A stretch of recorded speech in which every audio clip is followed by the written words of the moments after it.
ගිහින් එන්නම්කොට මම නම් හිතන්නේ නැහැ බං නිටායිත් පැත්ත බලාතෙත් ඒ කියලා. දැන් එතකොට උඹ කියන්නේ නිටායි අනේක හරි කියලාද බෝඩිමේ? නිටා විතරක් නෙමෙයි බං. උඹලත් කවදාරි බෝඩිමෙන් යන්න උනාම උඹත් යනවා. සර කවුද මම බෝඩිමේ බලාගන්න? බෝඩිම කවුරුත් ඇයි බං බලන්නේ? බෝඩිමනේ තනියම අපි හතර දෙනාම බලාගත්තේ.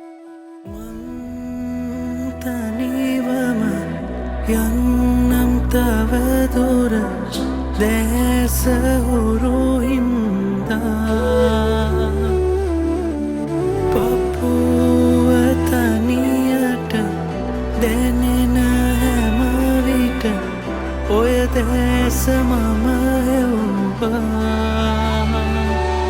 අඳුරේ පාට ගෑවුනේ සිහිනේ පාවයාවුනේ සීනේ පාට සේදුනේ තනිවීමා දැසින් දැසම මිදුනේ අපේ හිත් අපිව දෙව්වේ ඔය තුරුලේ දැවටින්න හිතෙනවා වැස්සක තනිවම තෙමුනේ දුක නෑ කවුරුත් දන්නේ දැනෙන දුරක ඉන්න හිතෙනවා දවසක දැනේවී තනිවම හඬාවී කඳුළුත් හඬාවී